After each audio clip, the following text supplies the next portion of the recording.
Hola, hola, hola. Hola, buenas tardes. How are you today? Good? Ready to practice English? Ok, bueno, yo no soy la maestra de inglés, pero pues bienvenidos, muchas gracias. Vamos a tener este taller de expresiones idiomáticas. Seguramente van a aprender algo. Muchos de ustedes conocen a Lauren. Entonces, pues saben que siempre nos enseña algo. A la gente que se está conectando, muchas gracias. Soy Claudia Mendiola, directora de la Biblioteca Benjamín Franklin.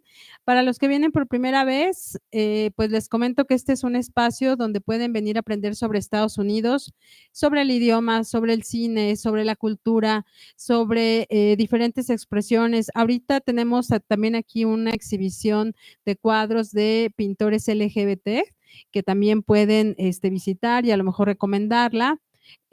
Los miércoles usualmente tenemos cine, tenemos unas actividades para que los adolescentes vengan a aprender sobre STEM, sobre ciencia, tecnología, ingeniería y matemáticas. Sobre todo buscamos que vengan niñas. Tenemos talleres para profesores de inglés. Hay una gran variedad de actividades. Si no reciben el boletín de actividades, suscríbanse a él para que no pierdan nada. También nos pueden seguir en Facebook, pero si ese día no visitaron Facebook o se les pasó alguna convocatoria, para que no se pierdan nada, les recomendamos mejor seguir el boletín. Pues, thank you, Lauren, for doing this again. Well, this one is really, really new. She has done a couple of other presentations on phrasal verbs. She has led conversation clubs. She has led other trainings. She is a start in the karaoke, I have to say it. Yes. Otherwise, well, thank you, Lauren. So, well, go ahead. Thank you. Thank you. Hello, everyone. I was wondering if hello. I was wondering if several people were going to miss today because of the rain in Alberto, which if you don't know what's going on in the world, half of you are like, who's Alberto? He's a guy that's going through the north of Mexico. And I saw a lot of gray clouds today, but I didn't see that it was raining yet. I'm crossing my fingers everything so that it starts raining a little bit later because we need rain. Everyone in Monterrey is like, we'll send you some. We have extra rain. No thanks. As Claudia mentioned, and thank you very much, Claudia, for that invitation. I noticed that I see a lot of you that are from my other workshops. How many of you have taken a workshop with me previously? Joaquin's like, yes, of course. Yes. I feel like you guys are just following me. You're a bunch of stalkers that come to my talks. Now, how many of you have never been to the Benjamin Franklin Library before? Anybody new? Oh, that's what I like. Some newcomers. Very good. Also in the back. Good. Awesome. Out of curiosity, how did you figure out or how did you learn about this course? Facebook? Do you guys follow the Facebook page? What? Googling.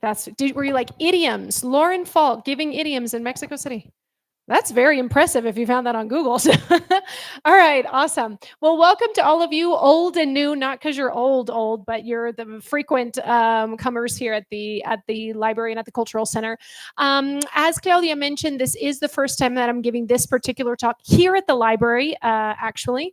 And I love this place, and I call it my second home specifically because all of these courses, workshops, talks are free for everyone, both online today. Welcome to everybody who's watching us on Facebook Live, but everyone who's here and is coming in from the back, I can see filling up the spaces. These are all free resources for you, right? Along with all of the other great activities that they have. We have some other great activities coming up this month that I will be a part of next week also. They're a little bit more on the line of psychology rather than on the line of English and this kind of thing. But I decided to put together this course for someone who continuously came to the library. I don't think he's here today. I think I would notice his face, or in a moment he may raise his hand. But every course that I would give, he would raise his hand, and his question was always, when are you going to give an idioms course? And then he'd raise his hand again and goes, can you do a common phrase and idioms course? So I started thinking, well, I don't want him to ask that every single time because it's going to look like we're not listening to him. So I do think this is going to be a helpful course for you. What is the point behind what we're going to do with the course on idioms and a few common phrases? We're going to focus more on idioms today. And Javier, do you have my clicker?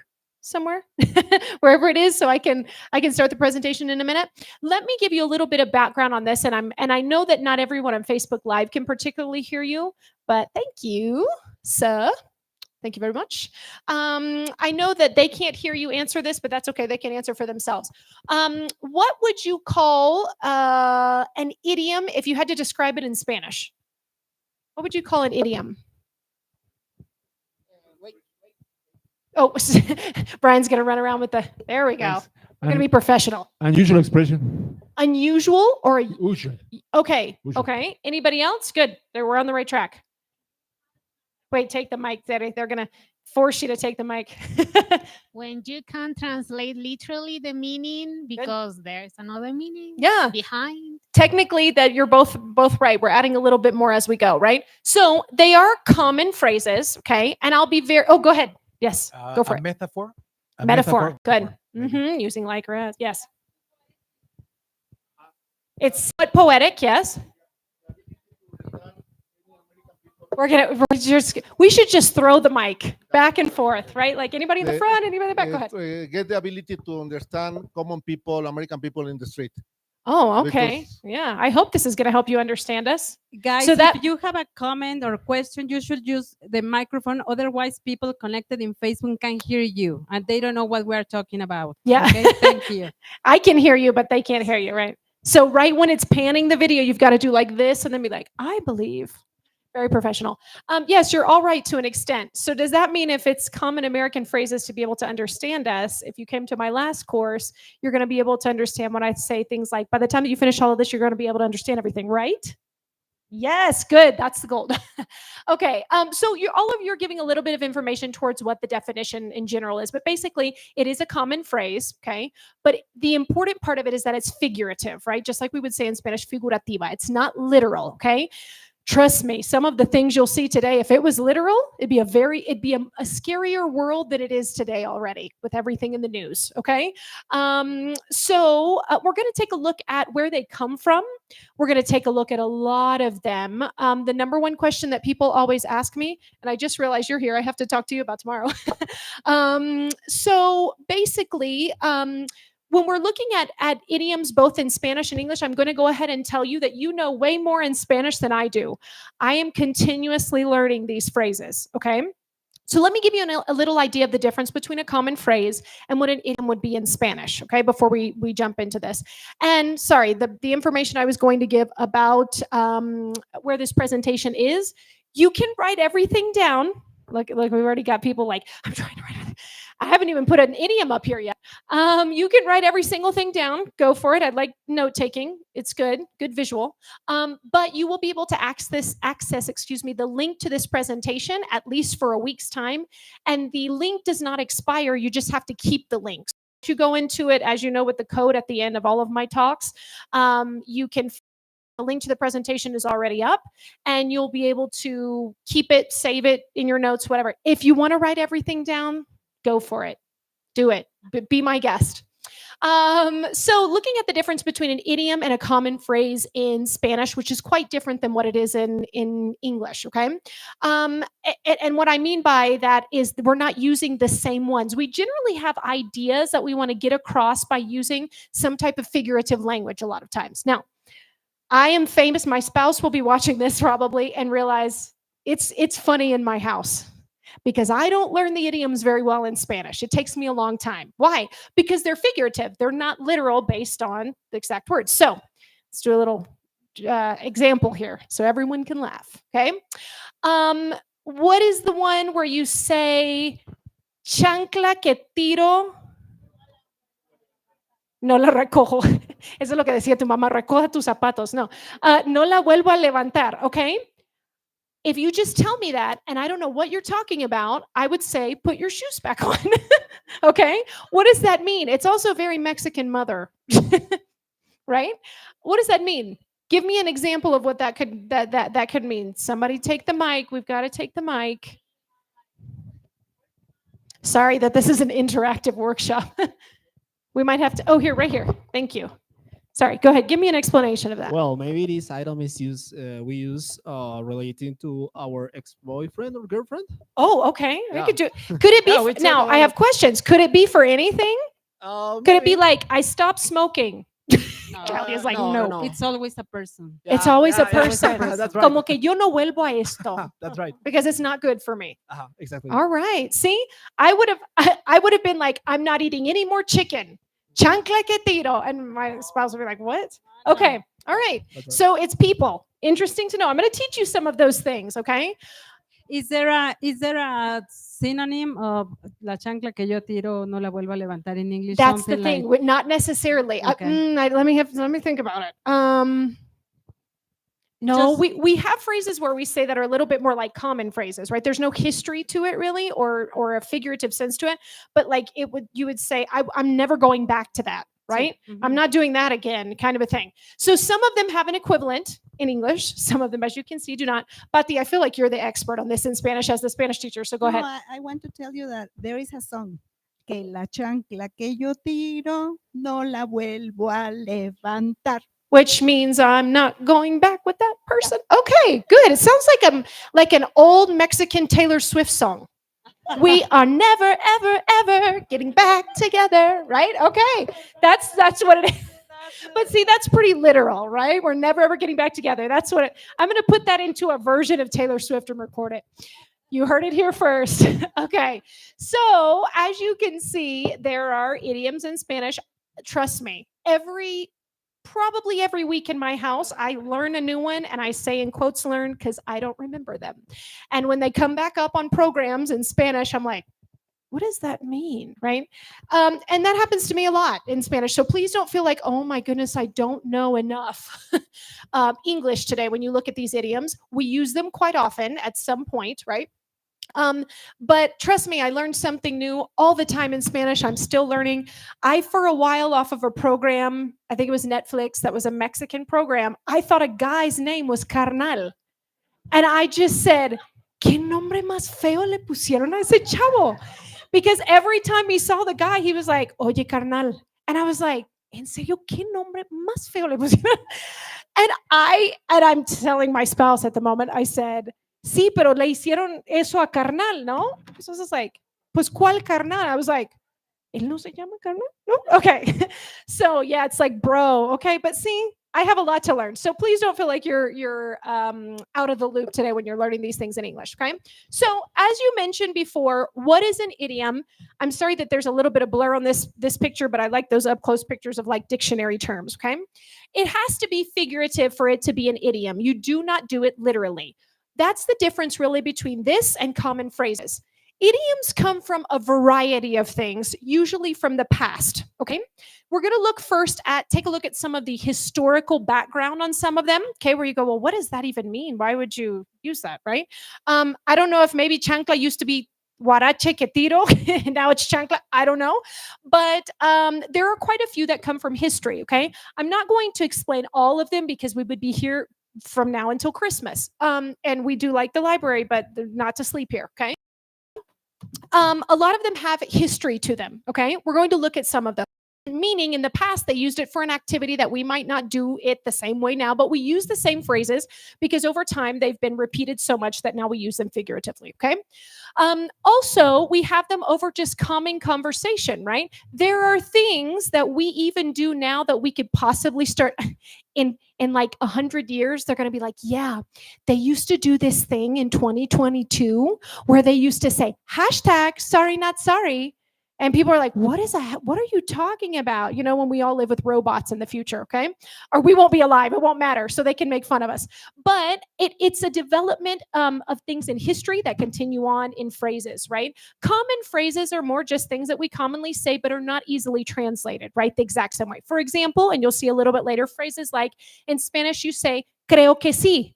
How do I say that in English? I think so. It's such a low. I think so. Yes, I think so. The common mistake to translate is to say, I think yes, right? So it's things that you can't commonly translate or directly translate. It doesn't mean they're figurative. It's just that's the way we say them. Okay. So we're going to focus mostly on idioms today, but we are going to take a look at a little bit of common phrases a little bit later as well. So, like I mentioned, they're all figurative. And some of them, not all of them, come from some historical background. Okay. Now, if we take a look at this list, like I said, there are many more than this that we're going to look at today that have historical backgrounds, but I'm just going to give you an idea of what these come from, okay? And they can have a historical meaning, as like it was in a book that an admiral said on the battlefield. One of those will come from here, okay? Or it could just be an activity that they used to do in the past, okay? So we have the following idioms. I don't know whose idea of this over here, but I really like it, Claudia. Sleep tight, pull out all the stops, burn the midnight oil, bury the hatchet, bite the bullet, barking up the wrong tree, and turn a blind eye. If you think you know the meaning or the use of at least two of these, raise your hand. Oh, wow, we're going to learn a lot today. Okay, two. Así con ganas, right? Okay, yes, I know that. Okay, don't worry, I'm not going to ask you, so you can just lie if you want. All right, how many of you would say you know more than two? Yes, orgullo, okay? All right, good. Okay, so now I'm going to tell you where they come from. I'll be honest with you. I'm a visual person, so I like to see things to be able to remember them better, right? So I'm going to give you some pictures that might help you remember how these are used and the history behind them, okay? Now, the funny thing, I don't know if my mother is watching this or will watch this in the near future. I feel like my mother and my grandmother use a lot of these phrases. So it's probably how I learned them a lot. But that's to say that they're used quite a bit, right? We use them in a metaphorical sense, okay? So if we look at the first one up here, sleep tight, okay? First of all, let's look at what that actually means. When do we say sleep tight? Have you heard that? Even in children's books. I love the game of that people start to play when I'm on the stage. I say, what does this mean? And they start going, yes, yes. You win charades. Yes. What does it mean? When you are supposed to have a mic in your hand, I should just stop asking questions. You're getting steps. I have heard it when you put your kids to sleep or yourself to sleep and you go sleep time. Yeah. Right? With your Netflix series. Okay, yes. Okay. It means que duermas bien. In Mexico, we even say que duermas con los angelitos, right? Okay. Sleep tight actually comes from this. Okay. Before there were springs at the bottom of beds or in mattresses, really, what were mattresses filled with before? Los colchones. You know? Oh, yes. But before that, way back, feathers, right? And they had to beat it so it wasn't like lumps in their back, and sometimes later with cotton and so on and so forth, okay, as it evolved, okay? But these are ropes that used to be tied on the ends here, on both ends and on the sides, okay? And when they said sleep tight, it basically meant, I hope you sleep well, meaning that the mecates or the ropes are tightened so you're not sleeping like this. Have you ever slept on a mattress that obviously someone's been sleeping in the middle too much and you like sleep sideways, right? So it means que duermas bien, but this is what it comes from, right? Meaning, I hope that the ropes are pulled tight enough so that you're not falling over the side while you're trying to sleep, okay? Thank goodness we don't have this problem anymore. Okay, pull out all the stops. Does anybody know what it means to pull out all the stops? Left my water bottle very far. Anybody? Pull out all the stops? No? Ni se animan. They're like, I don't know. You say it. I don't know. All right. Pull out all the stops means in Spanish the equivalent of saying impresionar, hacer todo lo que puedas, sacar todos los trucos para que impresiones a la persona, okay? Do everything possible to impress, basically, okay? To the maximum. Now, if you have a quince años party where you pull out all the stops, it's going to be a lot of money, right? Okay? You want fireworks and you want a jazz band and you want a beautiful dress and you want, I don't know, expensive tortillas or something, okay? Pull out all the stops means ir al máximo. ¿De dónde viene? Okay? Yes. Okay, hold on. We may as well just leave someone in the middle to hold the microphone. Just wait till the question section at the end. We have an expression in Spanish. Okay, what is that? Echar la casa por la ventana. Echar la casa por la Por la ventana. ventana. With it, vas con todo. Is that same? Okay.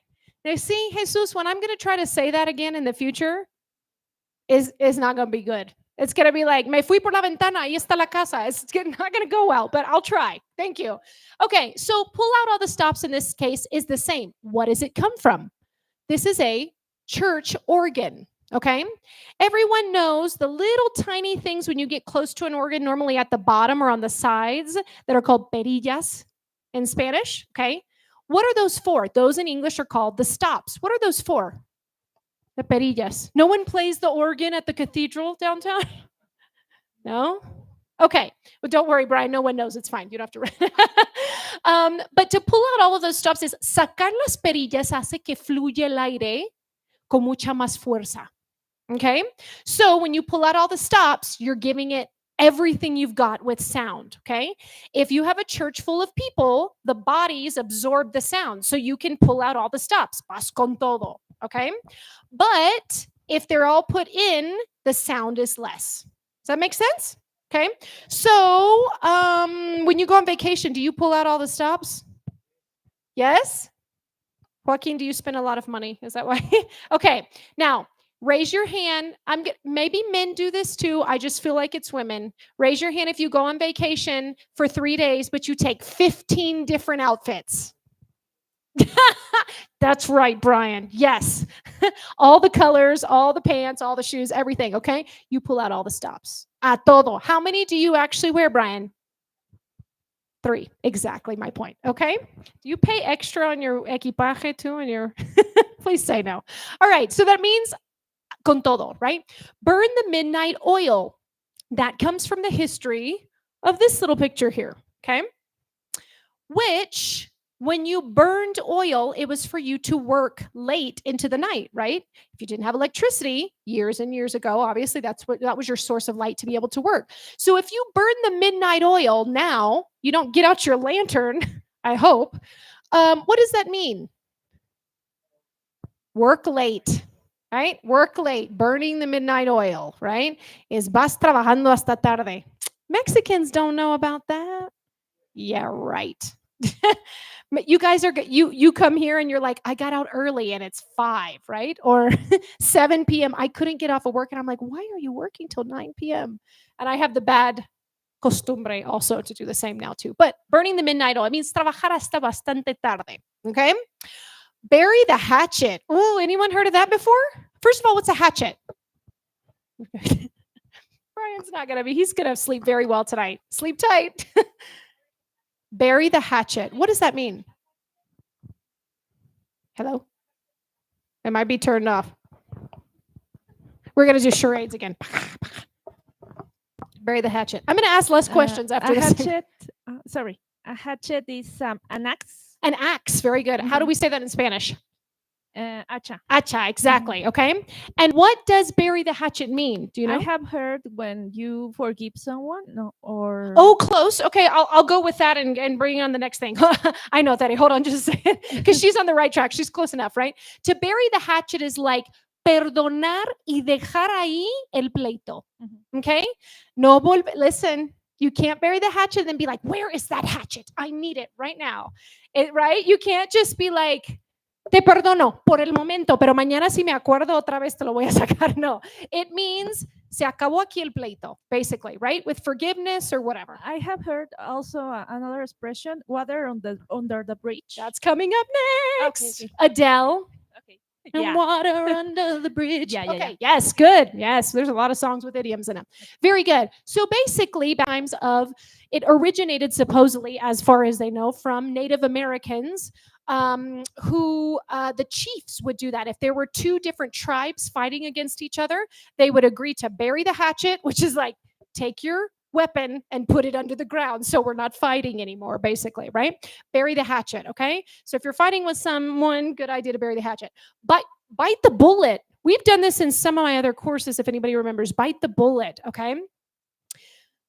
Bite the bullet, it comes from a time in the past where they didn't have any form of anesthesia besides alcohol. And not alcohol like let's pour it and clean your wound, like alcohol, right? So that you didn't, if you had to have a surgery or your leg amputated or something to that extent, they would literally put supposedly bullets, not that big, obviously this is exaggerated, but a bullet between your teeth to bite on so that the force of your teeth biting down from the pain wouldn't break your teeth. Right? Also remember hygiene was very different centuries ago, right? So your teeth didn't fracture from that. That's what that would do that from. But what does bite the bullet mean in English? Aguantarte. Okay? Now, it doesn't mean, me estoy aguantando, ni modo, right? Not that kind of aguantar. It's a little bit more like saying, I have to put up with this and just do it, right? Monday morning, you don't want to go to work, right? You just got to bite the bullet and do it, right? A lo que sigue, right? Bite the bullet. Ni modo. It's something you really don't want to do. Bite the bullet and do it. Okay? Barking up the wrong tree. While this does look like my little dachshund, if you follow me on social media, it's not. However, this is a metaphor for me when I'm eating something, because that's what he does, right? So, barking up the wrong tree comes from the time in the past of hunting, which meant at the time, if the hunting dog would go and bark up a tree that was not the correct tree, no matter how much the dog would bark, the animal is not going to come down or out from the tree because it's the wrong tree, right? So we use this expression to say aquí no es, or in Spanish in Mexico, we say pedir peras al olmo. It means no importa qué es lo que hagas, right? Para conseguir cierto resultado, ahí no es. Right? This makes me think of when I was younger. I would go to my mom and I would say, or my dad, vice versa, whatever, and I would say, please, please, please, please give me money, please. I'm gonna go buy an ice cream, please. And there are 4 girls, so imagine the pleases that were in that house, right? Of sisters. Please, mom, please, please, I really want to buy an ice cream, right? And my mother would say, you're barking up the wrong tree. I don't even have cash. Right? No, go ask your father, right?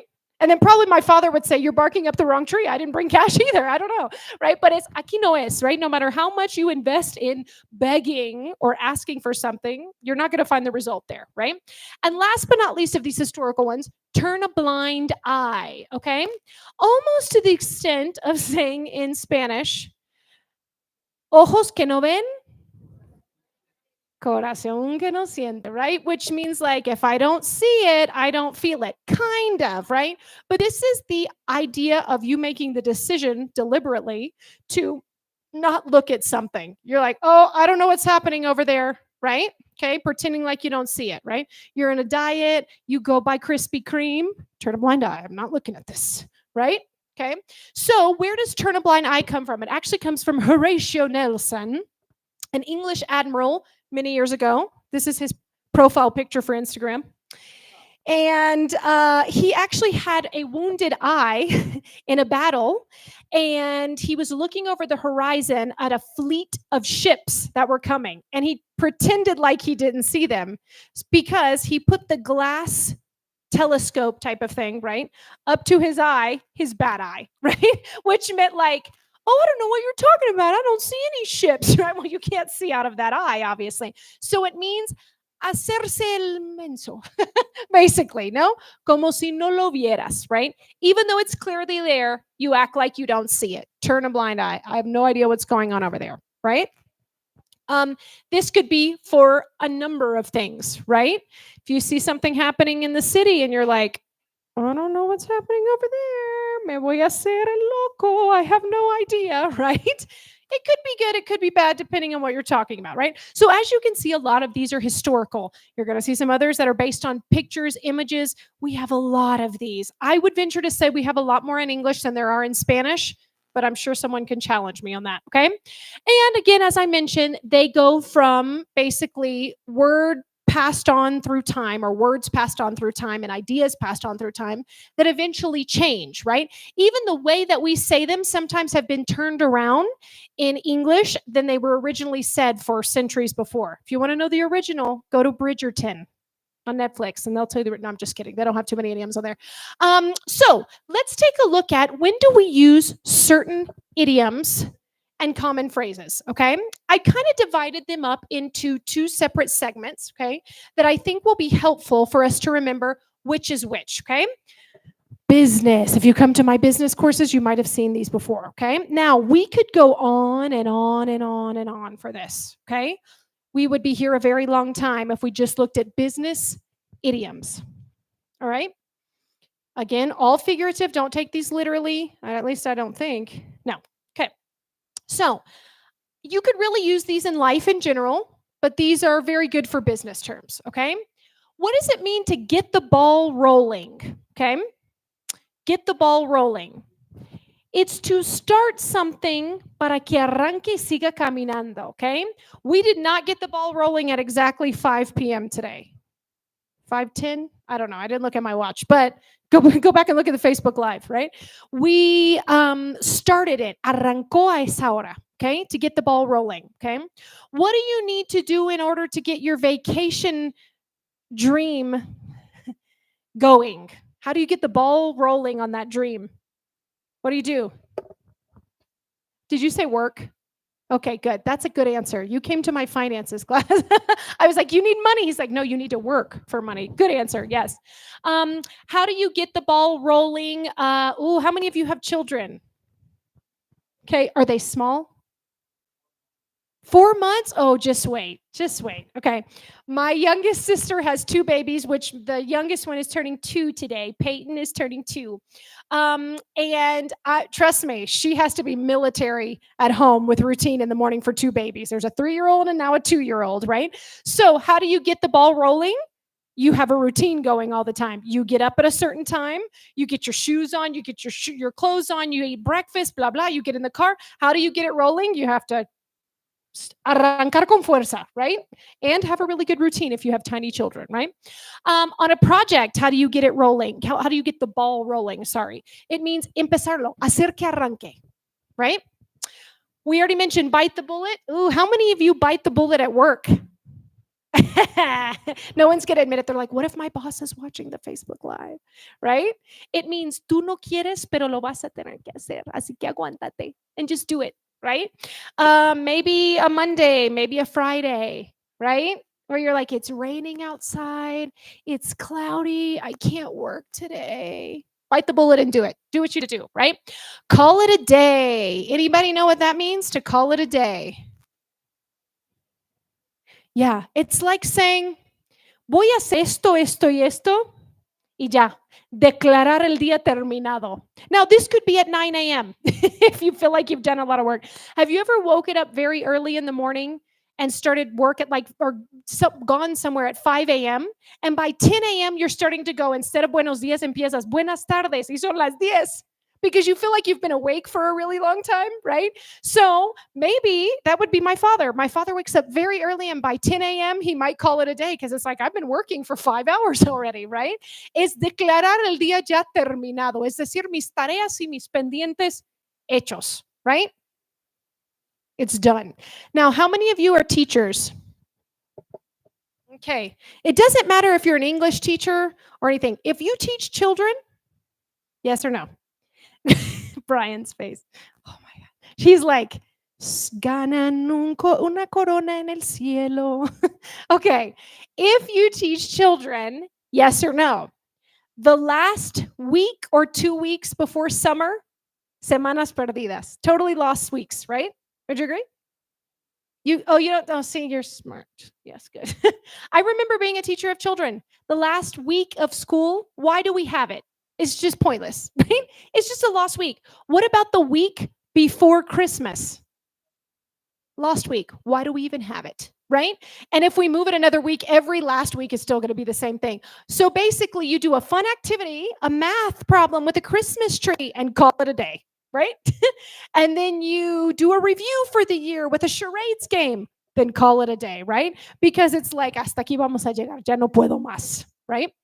Cut someone some slack. Whenever you see these phrases of someone, okay, or something, you can swap it out or switch it out for a person or a thing. depending on what you're talking about, okay? So if you cut him, her, them, you some slack, what does that mean? And it's an active verb to cut someone some slack. Nobody? Okay, let's go back to what slack is. Not slacks, those are pants. No? Slack? Okay, think about climbing a mountain, okay? But like climbing a mountain in rock climbing, you know, where they've got the cuerdas, right, to go up and down, okay? There's usually something at the top holding you, or a person who has anchored it to the top of the mountain, okay, for you to go up or down, okay? Y para que tú puedas subir o bajar, necesitamos que nos den un poco de cuerda, right? Now, not cuerda como arranca, cuerda, not that kind, like a trompo. How do you say that? If you had to call up to the top, what would you say? I have no idea what it is, so. Auxilio. What do you say? Échame más cuerda? Yeah? Okay. I love on Spanish, you're like, pues se dice así, ya. Okay, great. No idiom there. Great. Okay, or common phrase. So if you say, give me some slack, is dame un poco más, ¿no? Para que yo pueda manipular, para subir o bajar. Correct? Okay. And usually if it's slack, you're probably going down. Okay. Slack in English is kind of hard to describe of that in Spanish as well. But I don't have anything even to show you an example of. Does anybody have a cell phone charger, a cable? I'm not going to keep it unless it's iPhone that I might use it. No? Okay, check and see if you have a charger. Just a cable. Yes, she's got 3. Thank you. Thank you. Here, you grab the box right there. All right. This is a nice little charger. I might keep it. Okay, so basically, this is tense. This is with tension, right? This is slack with it, okay? Como que lo dejas flojito en vez de tenso, okay? Slack, okay? So think about that. If you give someone some slack, les tienes misericordia para algo, okay? So if you hear someone say, come on, give me some slack, it's like, tenme paciencia, tenme misericordia, por favor. When would you ask for this? Thank you for my visual.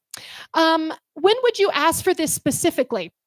For example, if it's your first week on the job and you're learning how to do something on the job, and by the end of the week, your boss calls you, get in, and you say, you've been here a week. How do you not know how to do this? And you're like, cut me some slack. I mean, this is my first week, right? Now, if you're just picando pepinos, I think you could do that in a day, okay? If you're doing informatica, you need more than a week, okay? So basically it's saying like, dame chance, ¿no? No chance de hacer otra cosa, pero, ay, tenme paciencia, okay? Cut me some slack. I'm really busy, okay? Cut corners. Wah, wah. Cut corners.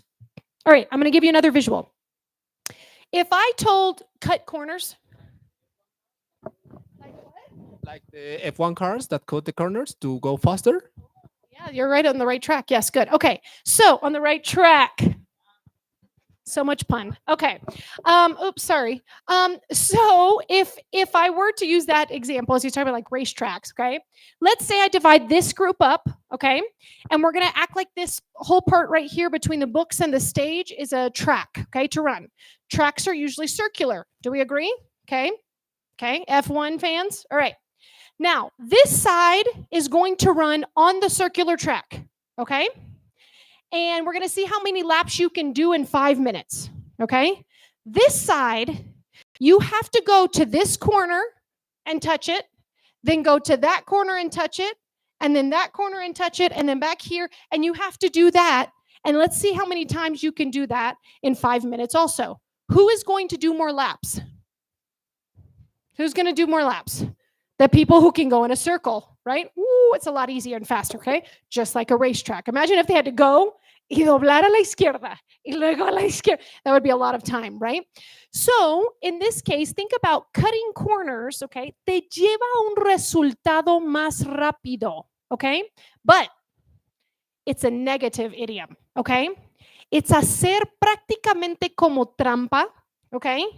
Para llegar a un resultado que quieres, pero ya que tengas ese resultado, la manera en que lo hiciste fue cortando esquinas. Quiere decir que no es o de la misma calidad o correcto, Okay? So, let me give you an example. Si una persona que decora un salón cuts corners, okay, if they cut corners, se va a ver feo, right? Los profesores, se va a ver re feo, okay? Or if, I don't know, you are in charge of, I don't know, taking people to a vacation spot and you cut corners, consigas un hotel muy barato, it's not going to go well. They're going to be like, this is kind of scary, right? And they're like, pues pagamos un montón, ¿qué pasó? Right? Now, si un doctor o una doctora cuts corners en una cirugía, not a good idea, right? Hay niveles de niveles, right? So cutting corners is not doing something well, and usually because maybe you want to do it quickly, right, to get to a result, right? Pero no se hace al 100% bien. Yes? You may have a result, but it might not be a good one, right? To cut corners. Okay. Get the ball rolling and on the ball are kind of similar. Once you get the ball rolling, then everyone is on the ball. Todos estamos pilas en la cosa, okay? On the ball, get it done, okay? I don't agree with this phrase because all of you know me. This is not my slogan, okay? Better late than never, okay? Now, actually, if you think about it, this is not really a figurative one. It's technically a common phrase, but it's good for business, okay? Mejor tarde que... I feel like you use this sometimes here in Mexico. Yes. Yep, we talked about that in our course. Yep, life skills course. Time management, absolutely not, okay? That's what I like. When I arrive, there's people waiting for me in the security. Okay, so better late than never just means mejor tarde que nunca. Now, maybe yes, in some things, but not always, and very rarely, to be honest, okay?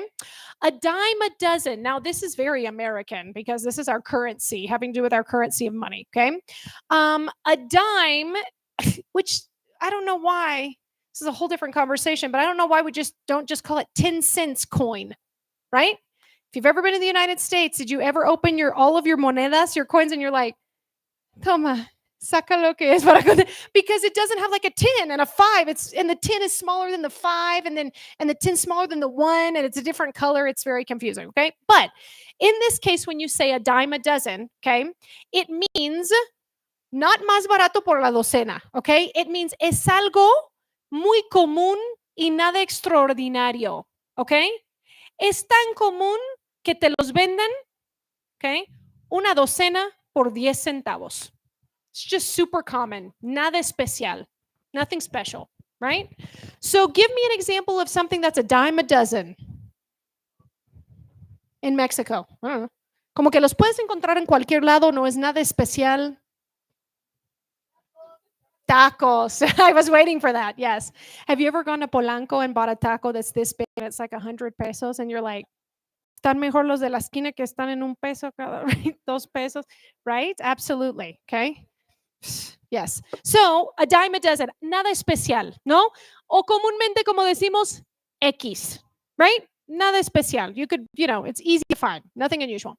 And beat around the bush. Esto también viene de temas de cacería, talking about hunting, okay, in the past. If there was prey, okay, that the hunting dogs should have gone to get out of the bush, for example, a bird or whatever, okay? Si llegaban los sabuesos, the hounds, okay, a dar vueltas y vueltas y vueltas, pero no lo capturaban, okay, they were beating around the bush. Beating en el sentido de así literal pisotear, ¿no? El pasto alrededor, okay, until there was like a mark in it, okay? What does that mean in English? This is probably a more well-known one. It means no ir al punto. Habladera, right? You're just beating around the bush, darle vueltas. Now, it's not darle vueltas a las cosas como que sigues pensando en algo que, ay, sigues dándole vueltas que no sé qué. Not indecisive in the way. It just means escúpelo, spit it out. Dime que va, right? So stop beating around the bush. It could be in actions also, right? You could, cut to the chase? Yes, cut to the chase. Good. The opposite of that is cut to the chase. Very good, Pati. Yes. So in this case, if I say beat around the bush, it's like, deje de estarle dando vueltas y nada más dime, right? Like, perdón, este taco es muy caro por 100 pesos. Están mejor los de la esquina, right? Okay, so these are the most common ones that we use for things that are with business. Okay? Any questions about these? If you have it, I know this sounds terrible, but keep your question in mind. Write it down, okay? Because if not, Brian's going to jump over the barda over there and try to run with the mic. No, but we will have a little bit of time to do that towards the end. Okay. Let's take a look of, I just put this in the category of feelings. It's a lot of different things, okay? I was going to say, do I put psychological? Do I put relationships? Do I put treating people? No, just put feelings because, and again, these are only a few of several, but we would be here forever, okay? When we said, bless you, when we said previously to cut someone some slack, allow them to have a little bit more grace with something, okay? Let someone off the hook is similar, but it doesn't have the exact same meaning, okay? So think about fishing. If you have a hook that you're fishing with, okay, throw it into the water and you catch a fish, okay? It's not a good day for the fish, right? Okay? So you pull the fish out, you're like, look at this huge fish, okay? And then you take the hook out of its mouth, okay? And then you throw him back in. Se salvó. He probably goes back to his friends and he's like, no sabes lo que me acaba de pasar, carnal. And he's like, ¿en serio? Okay. So, to let someone off of the hook is de que ellos hagan algo, pero no tienen que pagar las consecuencias de lo mismo. Okay? Strong consequences or light consequences. Okay? So, for example, maybe you have a really good kid, son or daughter. Maybe you are all good children in your past. Okay? And you never went out late at night. Never. Okay. Your mother was like, aquí a las 9 de la noche, and you were always home. But one time you forgot your watch because we didn't have iPhones back then. It has happened to me. Ask my father. Okay. So you always came home back home on time, but this one time you came back really late. Okay. And your mother, I would say your father, but it's Mexico, your mother. Okay. She was in the door with the chancla like this, right? And she was like, ni me digas dónde estabas. ¿Cómo es posible que no contestaras el teléfono? No, I didn't have a cell phone back then. But basically, she gets very angry, but then she's like, vete a dormir. And the next day, she never talks about it. So you think she let you off the hook, right? Te dejó escaparte de tu consecuencia because you're a good kid, right? Well, de plano se le olvidó, but it's a Mexican mom. I don't think she forgot. Let's be honest. Okay? So let someone off the hook is not having to pay the consequence for something. What about pull yourself together? Pull yourself together. This reminds me of a Friends episode with Phoebe. Okay? It's to say, ya contrólate, right? It's like calm your emotions, céntrate en algo, enfócate, right? Pull yourself together. This is normally what you say to people. I mean, maybe they're angry. Don't just go saying this to people. But if by chance they are going crazy, right? Crying, I no sé qué voy a hacer sin él. Pull yourself together, okay? Or whatever other crisis we seem that we deem fit. Okay, here to get bent out of shape is what happens when you tell someone pull yourself together. Okay, to bend is doblar, no así a 180 grados, okay? Or 360, whatever you want to do, okay? But if we bend something is doblar algo como fuera de su forma, okay? If you say someone gets bent out of shape, it means ya se sal almost like se le fueron las cabras del monte. Okay? Maybe not crazy to that extent, but están actuando de manera muy irracional for something, right? Maybe if you're a 2-year-old and you take away their donut, they might get bent out of shape, right? Se van a alocar, van a empezar a patear y gritar mi dona, right? Okay? I know some adults who still do these types of things, okay? So if someone says, don't get bent out of shape over over a bad taco, an expensive taco in Polanco, right? It's like, no es para tanto, as we say, right? Don't get bent out of shape. No te aloques, right? Dramatically. Wrap your head around something. I think you know this one. If I say, I feel like I say this often, I can't wrap my head around that. that idea? Accept it. Good, Joaquin. That's pretty close, right? It's like saying, no lo comprendo, no me cabe en la cabeza, right? I can't wrap my thoughts around that, my head around that is what we say. No me cabe, right? It's like, no, es irracional, loco, increíble, I don't know. Okay? What if I say to make matters worse? This is the Mexican phrase, y para acabarle. No, y para acabarle, right? It means para hacer peor la cosa, right? To make matters worse. So if there's a lot of traffic in Mexico and you're coming to the library and there is a manifestación, a march that's going on or a strike, and then to make matters worse, it rains. Yes? All the Ubers duplican sus precios in a matter of seconds, right? And you're going to take a lot longer to get home. Okay? Similar to add insult to injury is echarle limón a la herida, right? It's almost like just, ya va muy mal, no lo insultes. Si está mal, mira cómo está. Don't make it worse, okay? Now, if you say something makes matters worse, that doesn't necessarily mean it's a person. It could be a situation. Add insult to injury could be a situation, but is also a person, right? So if you lose your job, and you spilt coffee on yourself this morning, okay? And you're stuck in the traffic and your car just stops, breaks down on the highway in the rain, okay? At 2 a.m., okay? And then you get home and your girlfriend calls and says, I'm breaking up with you, right? That's just adding insult to injury. That's just rude, right? Tell them it the next day. The last straw, the more common phrase for this is the last straw, but the long phrase for this you probably heard is the straw that broke the camel's back. La paja que quebró la espalda del camello. Like everybody's face is like, what? What does that even mean? Thank you. Sí, we do have an equivalent for la gota que derramó el vaso. Es como si dijéramos nada más en español, la gota, which sounds strange, right? But the last straw is, no. This is the last straw. We are not going past this. The last straw. Hasta aquí. Okay? It's the last straw. No more expensive tacos in Polanco. Right? ¿Cuál Polanco? La Roma. O sea, La Juárez. 3 calles de aquí. Okay. Give someone the benefit of the doubt. I think this is similar in Spanish. We can say, right? Dar el beneficio de la duda. This is a little bit more direct, right? It means kind of like, te creo. Okay? Te voy a creer. Give them the benefit of the doubt. Okay. Hang in there, guys. It's still only 6:03. We have many more idioms to go. Okay. It doesn't mean aguantarse porque eso suena feo. Bite the bullet. You're hanging in there. Ahí vas. Right?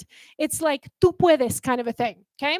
And what does it mean physically if you feel under the weather?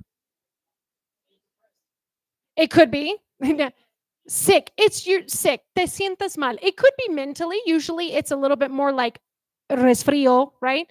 Just no sabes qué tienes, pero right? You feel bad. Exactly. Physically, right? You can't say I'm under the weather every Monday morning, right? That you have to pull yourself together. Don't get bent out of shape, okay? And you need to wrap your head around the idea that today is Monday. Bite the bullet, hang in there, get it done, okay? Now, if you're ready to quit your job, you wake up and you go, this is the last straw. I hate waking up on Mondays, okay? So, as I said, this list could go on and on and on. So, as I mentioned to you before, we even take objects. You do this in Spanish as well, but I feel like it's a lot less than what we do it in how we do it in English, okay? We have a lot of objects or ideas, abstract ideas, that with that one word, you will find several idiomatic phrases that come with it. Okay, so let's take a look at what those could be. I'm not joking. This wasn't like I looked it up and I was like, oh, there's probably some phrases. I just in my mind was like, what about the word cat? And then I started thinking of all the idioms that come with it. So this could also be a very, very long list, but we're going to look at it just by random ideas that we think of. Okay, so as you mentioned before, bridge. Okay, can you think of any phrases that go along with the word bridge that are idioms? Mention the one that you mentioned before. Water under the bridge. Who's heard the Adele song? Yes. I love it, water under the bridge. Okay. What does it mean to say water under the bridge?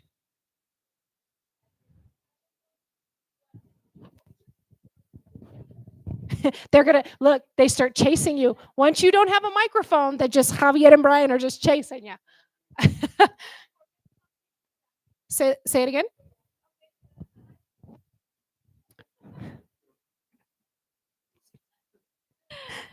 I should just run around with mine and just, yes, go ahead. The last time I related to forgiveness because to put water under the bridge is to forget or forgive someone.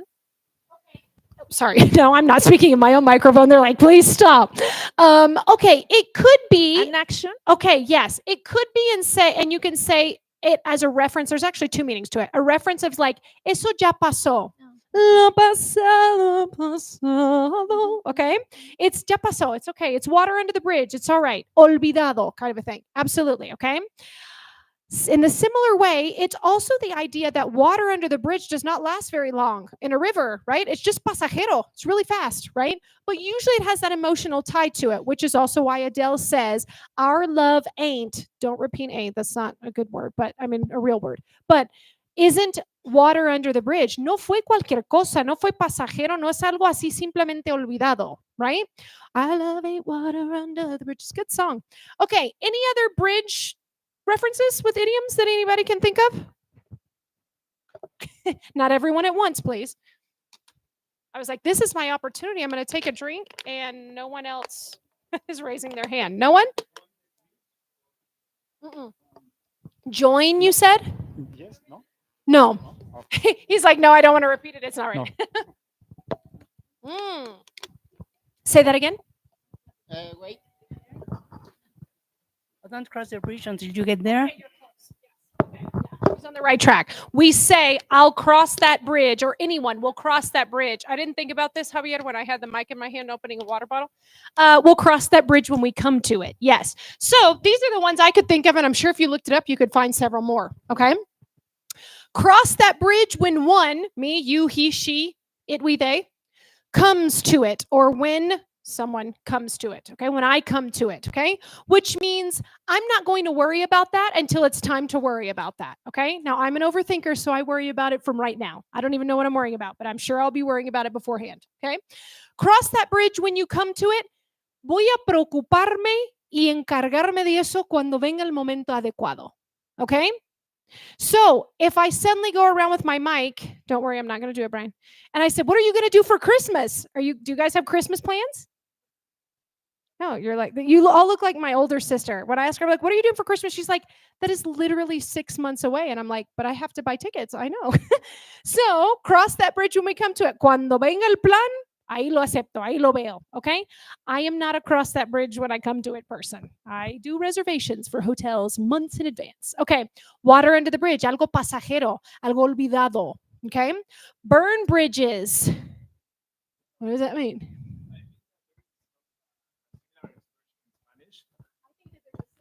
Yes, I think that there is a similar expression in Spanish that is quema tus barcos, quemar los botes, quemar las naves. That it means that, for example, you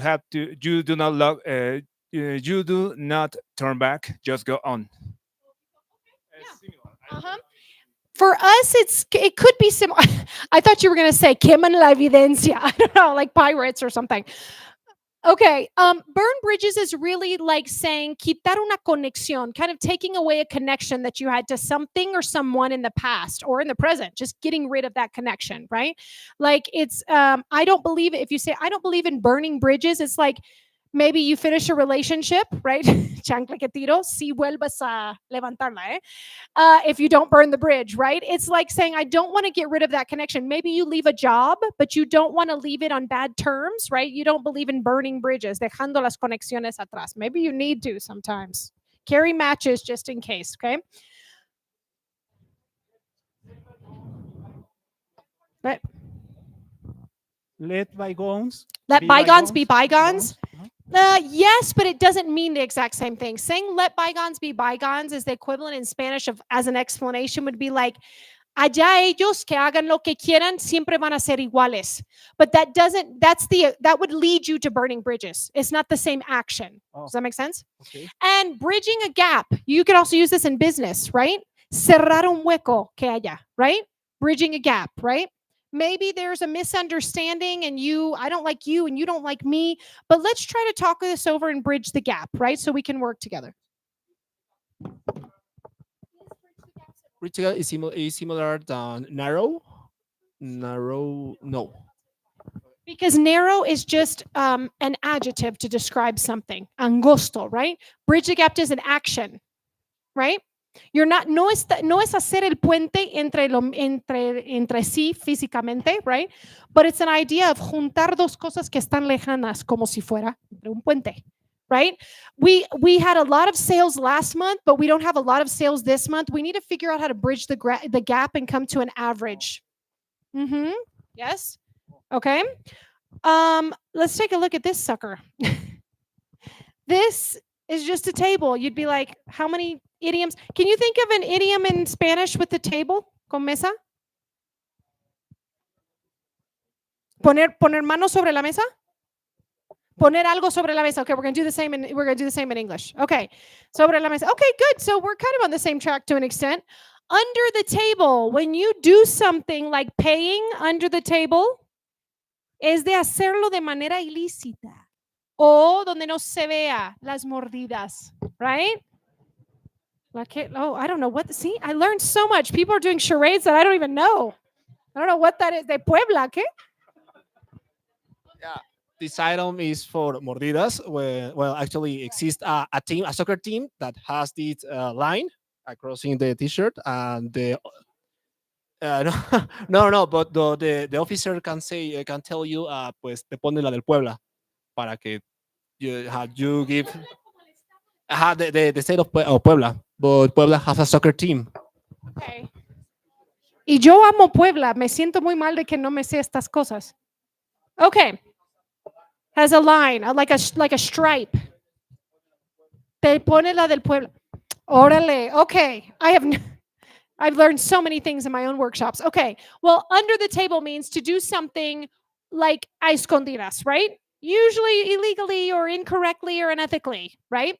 Like they paid me. Oh, really? So did you declare it to the SAT?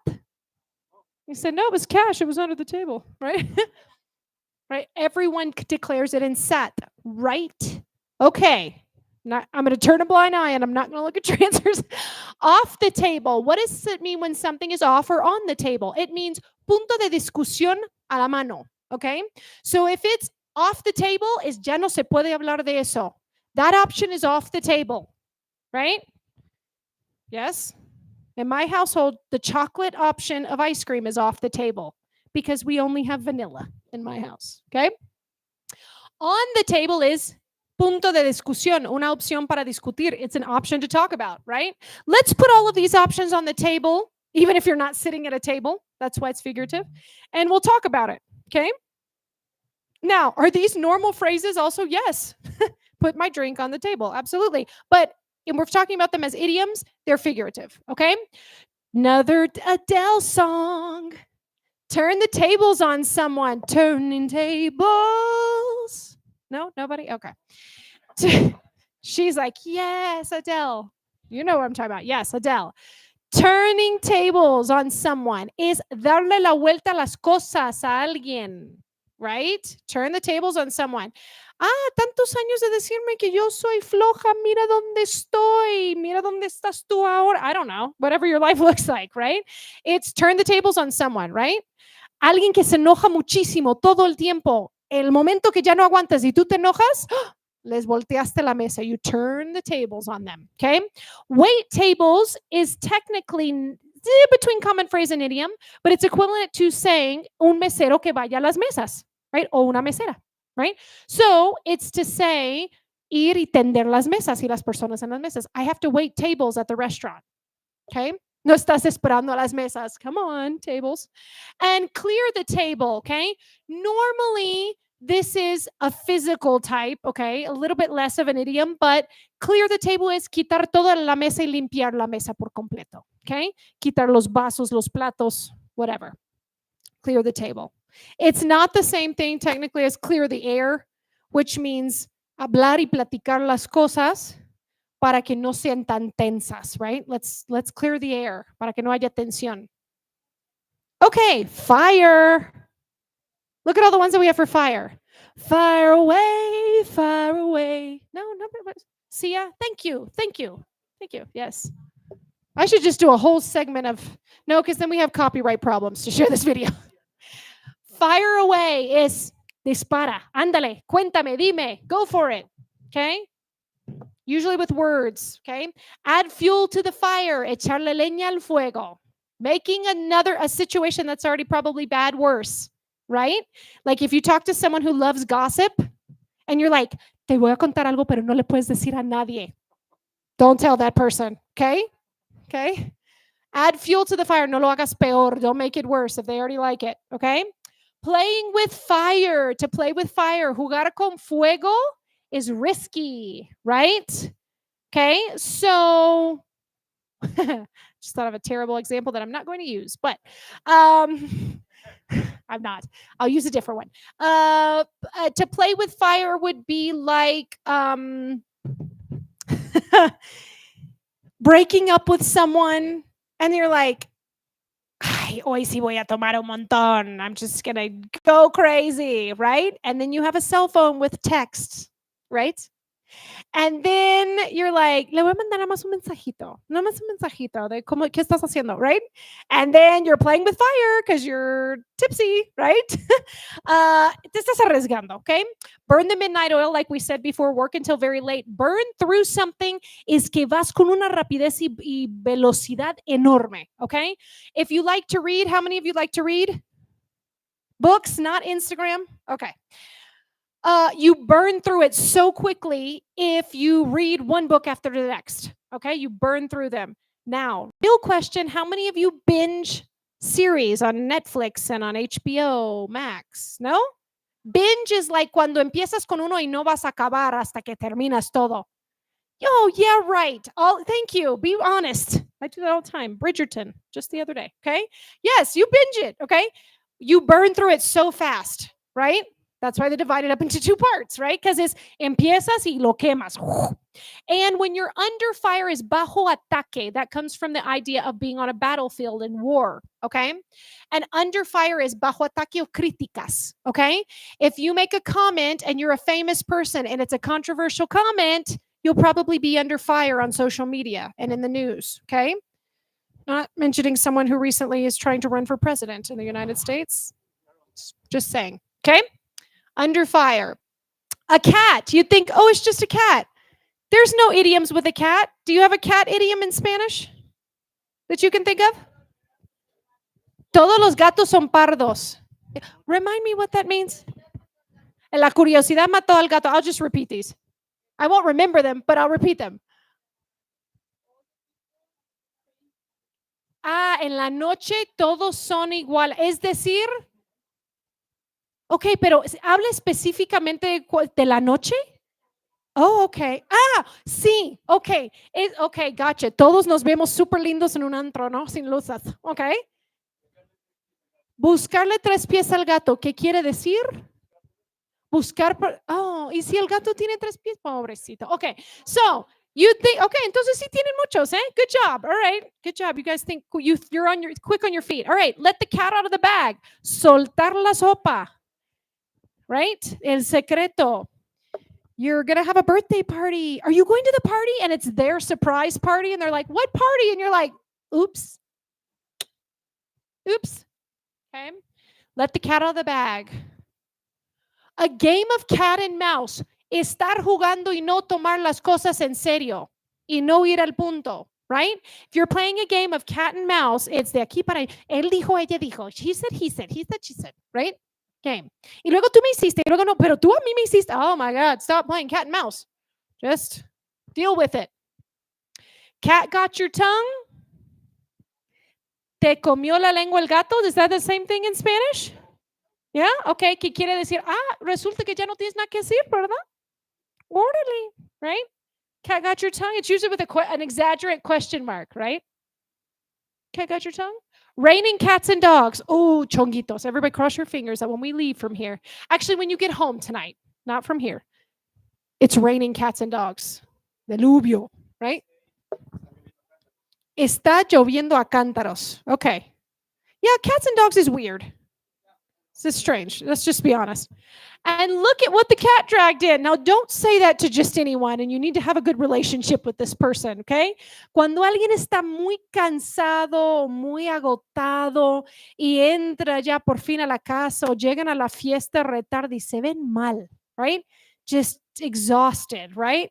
Ya mira lo que trajo el gato, because it's like saying, la rata que agarró el gato, right? It's like, mira lo que trajo el gato. Qué mal te ves, basically, right? Look at what the cat dragged in. Okay. Again, don't just say that to anyone. It's quite rude. Okay. It's just a foot. You'd think we wouldn't have a lot of things to talk about with a foot or a shoe or a heel. No, think again. If the shoe fits, si te queda el zapato, quiere decir, pues no lo dije exactamente, pero si tú crees que te quede eso, ese comentario, pues, right? Si el saco te queda, si te queda el saco, póntelo. Si te queda el saco, pues no es, it's not really my fault. It's you interpreting things that way, right? Unless that is your intention. Shaking in your boots. Remember these that have these prepositions that may be, these adjectives that may be possessive, is what I was trying to say. You can change them to anything. Shaking in my boots, right? Tengo mucho miedo. Estoy temblando en mis botas. He's shaking in his boots. Look at him.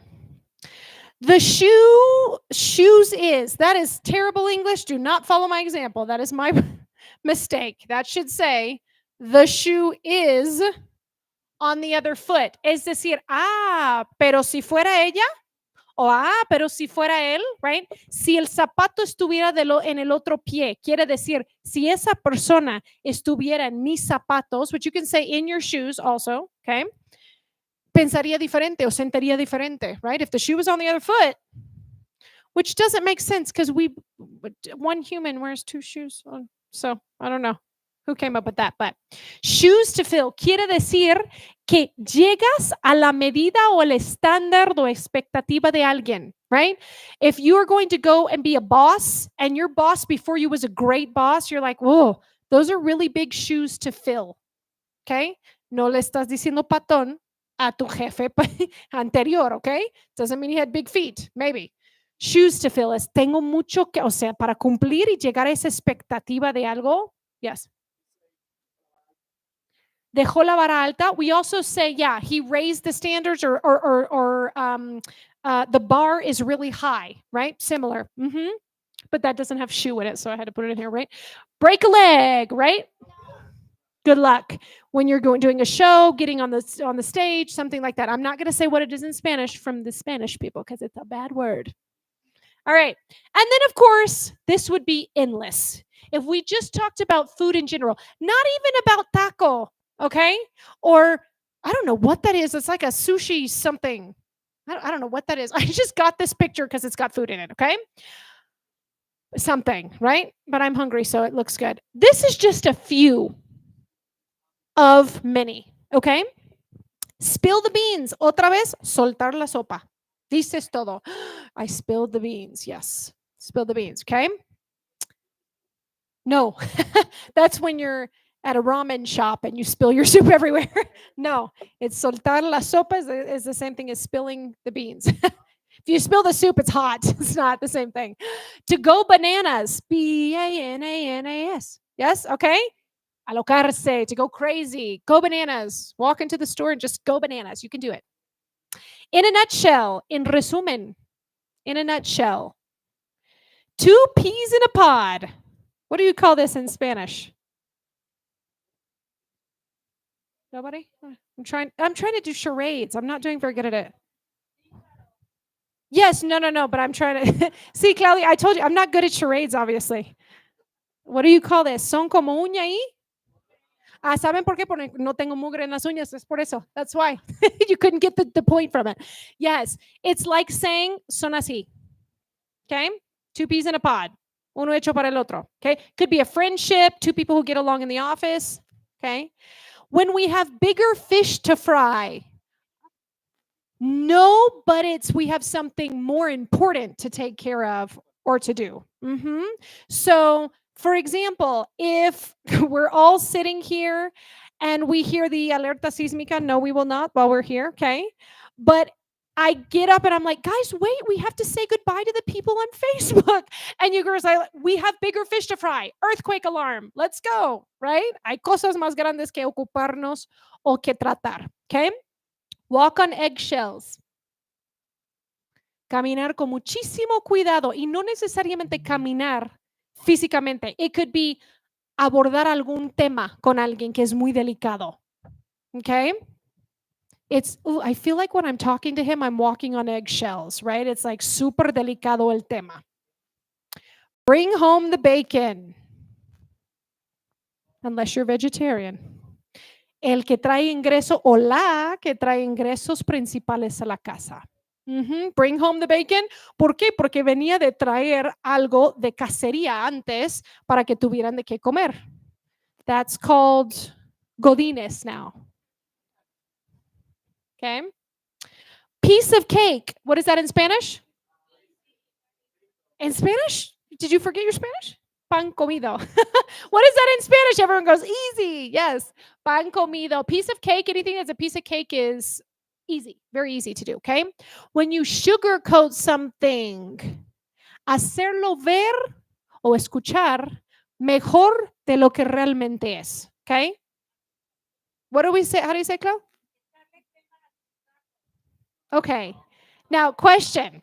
See, I have so many questions about this. If you say echarle crema a tus tacos, eso es como hacerte ver mejor de lo que eres. Okay. This is more cuando algo está muy mal y lo haces ver no tan mal, pero todo el mundo sabe que está bien mal. Echarle crema a tus tacos the same as saying echarte flores? The same? Okay. So Mexican, crema a tus tacos. Very good. Okay. Endulzar algo, sí, hacerlo ver mejor de lo que es cuando sabemos que todos, right? So, if we go out of here and it starts raining y nos mojamos así todos y no traemos sombrilla y and we're like, pues ya no hace calor, ¿no? And you're like, don't sugarcoat it. We're all going to get sick and it's flooded in the streets and the traffic's terrible, right? No hacer algo que es una situación mal, hacerlo ver mejor, right? If your boss says, you are terrible with the budget this month, terrible. And you go, pero pues no está tan mal, ¿no? O sea, yo no veo. He's like, no, don't sugarcoat it. Está terrible, right? Dilo como tal cual está. Take something with a grain of salt. Tomar las cosas de quienes vienen, right? No lo tomas tan a pecho, okay? Take something with a grano de sal, okay? What does it mean if you're in a pickle? In a problem. Yep, in trouble and a problem. Ooh, I'm in a pickle. Yeah. Guys, can you imagine walking around on the streets and just suddenly imagine my life. This is me when I say, como dicen en inglés, because it's not funny or makes sense in Spanish. I would walk around going, ay, ¿te dijo eso ella? Ay, tómalo con un grano de sal. Right? Right? Ay, yo he hecho esto antes. Es un pedazo de pastel. And people are like, what is she talking about? Oye, necesito ayuda. ¿Qué pasó? Estoy en un pepinillo. Like, no one would have any idea what any of it doesn't, like, no, none of this would make sense. Okay. Cry over spilled milk. Hacer o exagerar o dramatizar algo que no es tan grave. Y mucho más porque ya quedó en el pasado. It's water under the bridge. Okay. Es decir, ay, ya no tengo tantos seguidores en mi página de internet. Okay. I mean, that is not in the past, but it's like, pues no es para tanto, right? And when we say something is not my cup of tea, this is very English. Cup of tea. No es lo mío. No me gusta. Exactly. Something you don't really like, right? Whew, and we could go on and on and on and on with coffee and many other things. So let's do a little bit of practice, okay, as we start getting towards the end of this, and I'm going to leave you with some common phrases, okay? Carlos Slim hands you a credit card with no limit and tells you that you can buy anything you want for the next 24 hours and he will pay for it. Or Jeff Bezos, okay? Anything you want, okay? No, because that would be good luck. What is a phrase I can use? Go bananas. Do it. Go bananas. Yes, what would you buy?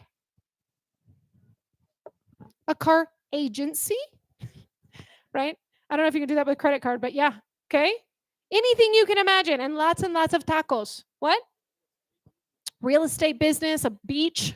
I don't know. Bora Bora. You would buy what? Telmex. Just give me Telmex. Exactly, right? Okay, so go bananas. Anything else? Go ahead. Look at your list. Go for it. Any that you remember? No? What? Burn through it. You're going to burn through that in a really fast, right? Go through it. Whatever. It depends on what you buy. Go to Costco. I burn through that really fast. Yes? Okay. What about this? You have been warned not to return with your ex. Wah, wah. Pero ahí vas. Chancla que tiras, siempre la levantaste. You have decided that you will try to make the relationship work even though there are several red flags. You're playing with fire. Good. Anybody else? Ahí vas. You're playing with fire. What else? You should burn the bridge. Burn it. Okay? What else? You're in a pickle because you decided to get into the pickle. Yes. What else? Oh, you're barking up the wrong tree. No, because what if your ex wants to get back with you? It might be that, yeah, it's the wrong tree metaphorically, right? But it means, in that case, would mean no te va a traer nada. Más bien, este es un problema, right? You're going to have problems if you do that. Yes. Yeah, you didn't bury that. Okay, now this is the only thing. If you say you didn't bury the hatchet, it would have to be that you were fighting. And when you fight, you bury the hatchet and it's like hacerse las paces. But here you probably shouldn't even be going back, right? Probably not a good idea, right? So hang in there. There will be someone else for you, right? All right, my friend lost his job, crashed his car, and was kicked out of his apartment in 1 week. Don't make it worse by telling him more bad news. To make matters worse, he got kicked out of his apartment. Add insult to injury. Yes, to add insult to injury. Don't add insult to injury. It's already bad, right? Wah, wah, wah. Good. What about you have been posting quotes on your social media? You know this happens. About true friendship and how we should watch out for people who are hypocrites in our lives. You are not directing, oh, sorry, that's incorrect. My CT is backwards there. Not directing the post to anyone in specific or specifically, but your best friend is now angry at you for posting it. What could you say? Cinderella, if the shoe fits. Si tú lo interpretas así, pues tal vez algo está pasando, right? I was just posting social media, supposedly, right? If the shoe fits, anything else? Why are we still fighting? I thought we buried the hatchet. Like, I'm not fighting. I just put a post on social media, right? Yes, it's water under the bridge. Don't worry about it. Don't cry over spilled milk. It was just a post. Calm down. You're playing with fire. Well, if you're posting it and it's to get them angry, you're playing with fire, right? You accidentally let it slip that someone is going to throw your friend a surprise birthday party. You spilled the beans, or you let the cat out of the bag, right? Ya está, right? No more surprise for this. You get in the car and start to drive to work. Oh, you, definitely you, realize that you left your license at home. Suddenly you hear on the radio that today is hoy no circula for your car.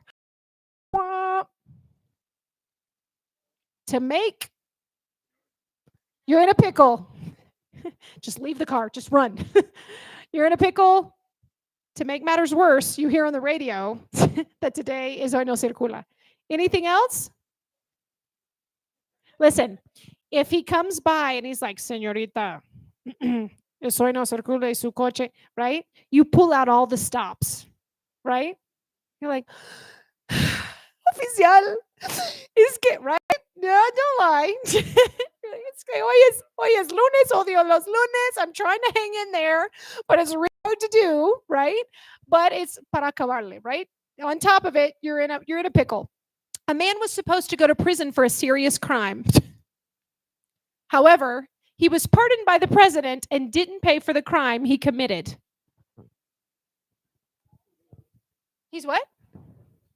The president let him off the hook, right? Let him off the hook. No tiene que pagar la consecuencia, right? Bad decision. I don't agree with that. Okay, we're going to go on to the very last part of this, which is just common phrases. This is a little bit faster. These are not idioms, okay? And these are in English. The next ones are actually going to be in Spanish, and I'm going to see how well you do with them in English, okay?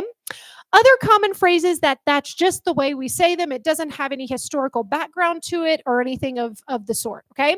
We do not say I think yes, we say I think so. What does it mean I beg to differ? Theta, you learned this in a few classes ago. What does it mean I beg to differ? Estoy totalmente en desacuerdo contigo, right? I beg to differ. No es para nada así, right? No, I beg to differ. For example, when people say, I'm going to get myself in trouble and kicked out of the library today. When people say chilaquiles verdes, aguados, the best one, I say, excuse me, Claudia, I beg to differ. Absolutely. Look, see, Brian's even looking like, what? No, she's the generation that love those aguado chilaquiles. Listen, and green. I do like green. I agree. I literally order the salsa aparte, and they look at me as like an American, like, ay, seguro le pica. I'm like, no quiero que se me aguaden de la cocina a la mesa. That's how exaggerated I am with it, right? So in this case, I say, I beg to. Absolutely. What about we say is not necessarily the same as saying ¿qué tal algo? Okay. En la cuestión de cómo está algo, sino como una sugerencia. What about going home early? So ask your boss that. What about going home early? Right? Up for grabs. What does it mean if something is up for grabs?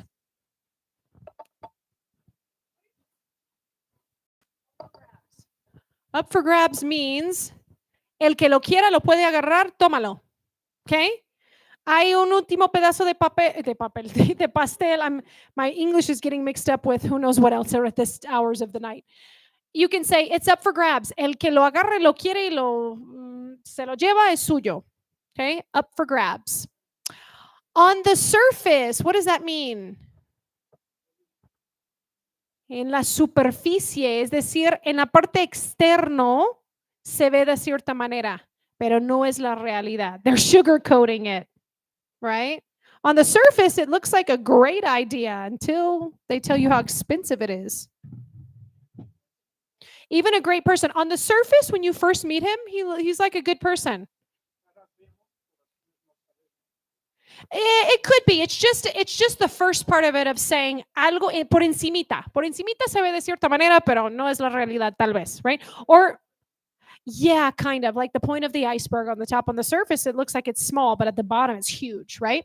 That's the Titanic. I guess so. Lo mismo que creo que sí. No, it's not necessarily estoy adivinando. Es yo creo que sí. I guess so. Supongo. Está bien, right? Have a good one. Que te vaya bien. Have a good one. One, what is one? I don't know. A night, a day, an afternoon, whatever it is, okay? That works for me. Sí, no decimos normalmente como eso me funciona, right? It's like saying, pues para mí está bien. Eso para mí, esa opción para mí está bien, right? That works for me. Chilaquiles aguados, that does not work for me. Crunchy ones work for me. I'm sorry to hear that. I'm not going to tell you something you're going to be sorry about. Yes, es como lamento mucho eso, right? I'll get back to you soon. No es de que tú regresas, sino te vuelvo a contactar de nuevo. Me pongo en contacto contigo pronto, okay? And hold on. Aguanta. On the phone, hold on for a second, right? Okay, now what if it was reversed? We're going to the end of this, okay? How would I say in the best way these phrases from Spanish to English? Eso no tiene nada que ver. Es una frase, no lo estoy diciendo. Eso no tiene nada que ver. What would you say? Huh? It's got nothing to do with it or doesn't have anything to do with something else, right? The fact that, I don't know. My brain is going blank. The fact that you don't like avocado has nothing to do with this fight. I'm telling you. Or the social media thing, right? Our fight the other day has nothing to do with my posts. Yeah, right. What about es por eso? Therefore, ooh, it's very formal. Therefore, yes, very. Therefore, I do believe. Yes, but that is correct. What's another common? Eso, es por eso que hicimos tal cosa. That's why, right? It's not as common to say it's for that or it's for that reason. We just say that's why, right? Y de repente. And suddenly, like scary horror novel or movie, okay? No es tan difícil, sino muy fácil. It's not so hard. We don't normally say, but easy. That sounds very, it's not so hard, but easy, right? It's more like cutting your two ideas and making them two different sentences, right? It's not so difficult or it's not that hard, we would say. Punto y seguido, it's easy, right? The si no is one of those really cool words in Spanish that are special, that in English don't exist exactly the same way, right? En medio de la nada. In the middle of nowhere, exactly, in the middle of nowhere, all of a sudden, okay? Salió de la nada. Una oportunidad salió de la nada. Came out of nowhere or out of the blue. Yes, came out of the blue, came out of nowhere. Good. Como si yo fuera. As if I were. As if I were a wizard, right? As if I were, whatever, Carlos Slim and I could spin all the money in the world, right? No me puedo imaginar. I can't imagine. What about, oh, this is like the ahora and ahorita. Luego. Well, it depends. This is like órale, right? Órale. Like there's many options for órale, okay? In this case, luego, we often use it as right after that, okay? Compré los boletos y luego me los dieron. And right after that, they gave them to me. Right after that. Yes, you could say right away, but think about it in Spanish. If you want to say, necesito que hagas esto, luego, o de inmediato, o ahora, right? So it could be, it depends on how you use it. Yep. Ahorita is from now until 2047. At the moment, no, porque eso sería más como en este momento, right? At the moment, I'm very busy. I'm sorry, I can't, right? And luego habla de algo de después, no en este momento, ¿no? No puedo confiar en esos resultados. Probably because you cut corners. That's why you can't, right? What is that? How would we say that in English? I can't okay, this is the tricky thing. We don't say trust in with an object. I can't trust those results. No, directo a los resultados. I can't trust those results, right? Okay. I can't trust you. Let's translate that. I have other information. I have other data. Yeah. Okay. I saw a sign today that said something about I can't, it's the like no it comes from the president and the to be soon president kissing her on the cheek where her face is squished like this is going around social media right now. But yes, I have other information. Esto es una falta de profesionalismo. Eso es una falta de profesionalismo. Anybody? This is a lack. The word lack is different than slack, right? This is a lack of professionalism. Yes, very good. Okay, to wrap it up towards the end, it is 6:45. Oh, 44. We're going to hear the announcement in just a minute. This is my contact information. I hope this was a very helpful workshop for all of you. If you've come to my workshops previously and you have scanned this code at some point, you'll find the presentation at the bottom of my Tapney code, which is from here. And many other things. My website for my company is on there, my social media, both for my newest project and my personal social media information, my email, WhatsApp, all of that. And if a lot of you have bought my book before because I've seen some of the books around here. But if you would like to buy a book that does not have idioms in it, it's Common Mistakes from Spanish to English, and you have not bought one, I did bring some with me today. If it's going to be with a credit card or with a debit card, it has to be on the the picture when you scan this code, it says pay with credit card or debit card. And I do have a copy of the book here, or it can be in cash, either way. I'm going to open this last. Yes. For the people on Facebook, how can they get it? Hi, people on Facebook. Scan this. Are you showing what's on the screen right now? Oh, thank you for reminding me. If you're on Facebook and you'd like to buy my book, it's also, you can order on Amazon. If you're in the United States, you can order it. It's actually on the US Amazon and on Mexico Amazon. How can they find it? How can they find it? Scanning it right here on the same code, if it's still up here, it has a little piece on there that says buy book, and it's got an Amazon icon on it. The title of the book. Oh, how can they You find it? haven't Well, if mentioned they it. click on this code, it's right there. But in the top of my Tapney says that it's called Bridging Languages by me, Lauren Faulk.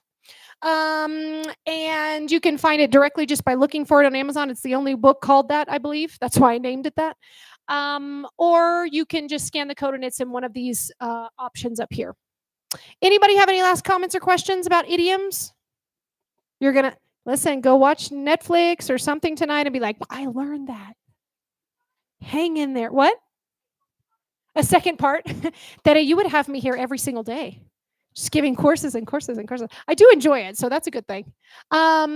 Yes, like I said, they're endless, right? They just goes on and on and on. And if it was just common phrases, it would still go on and on and on.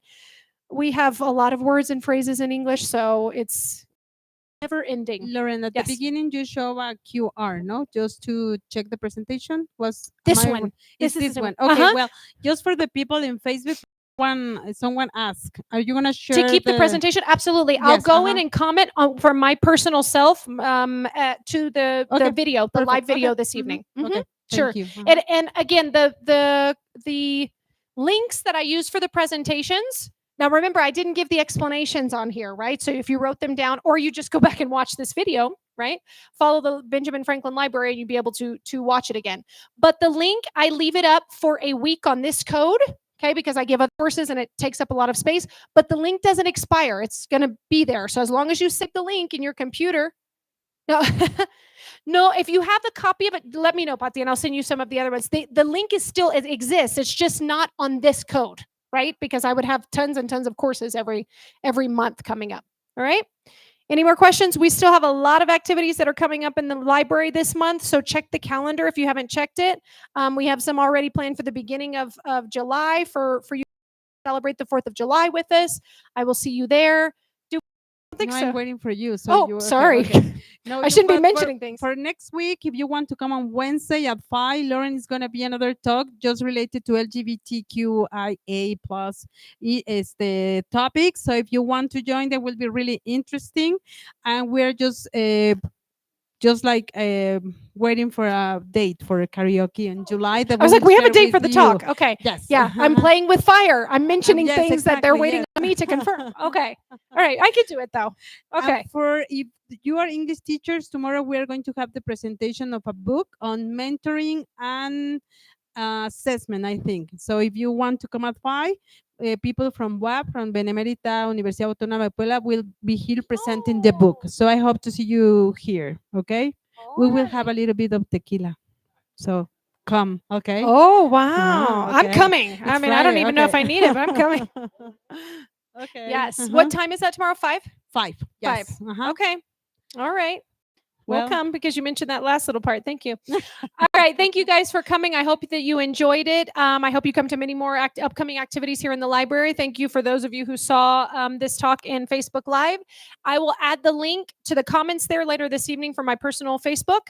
And have a fabulous evening. I hope you get home before the rain hits. Have a great one. No? Have a good one. A good Have a good one. Yes. Okay. You're welcome. Bye. Thanks.